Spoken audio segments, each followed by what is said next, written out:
What are the most profitable Super Bowl proposition bets? We know the most popular Super Bowl proposition bets, like the player to score the first touchdown and who will win the MVP.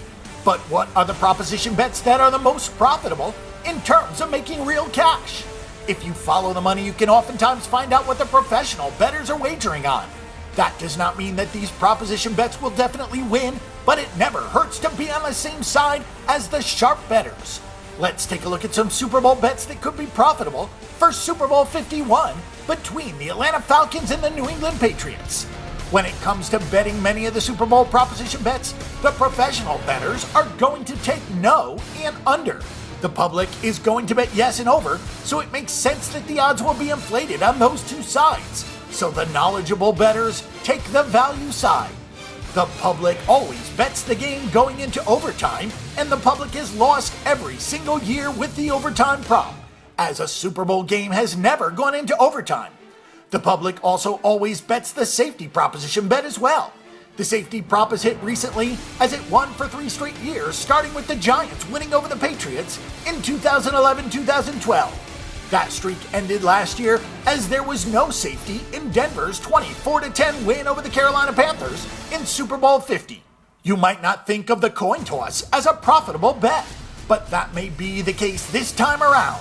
Online, you can find a proposition bet on whether the player calling the coin toss will call heads or tails with the odds at a pick.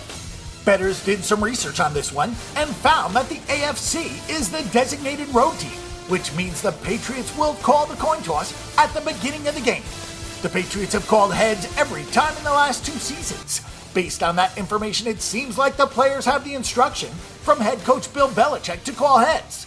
Bettors have pounded that prop, and the odds have gone from a pick to heads at -600. If you do some research, you can come up with some good value on player proposition bets for Super Bowl 51. One prop that caught our eye does have you laying some money, but the odds are actually in your favor. The prop asks which will occur first, a Tom Brady touchdown pass or a Brady interception. The touchdown pass is favored at -400.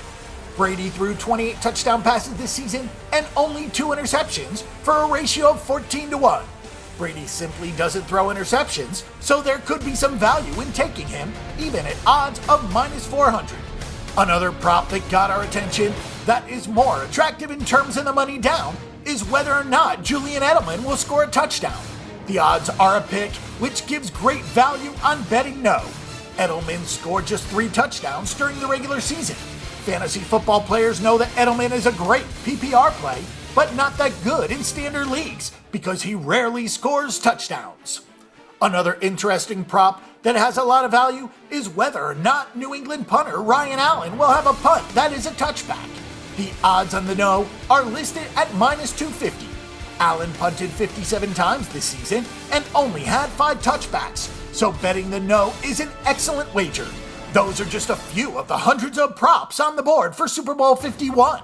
If you do a little research, you should be able to find more Super Bowl props that are well worth wagering on. For our pick and prediction on this game and every other game this week, and a wealth of free stats and information, check out bangthebook.com.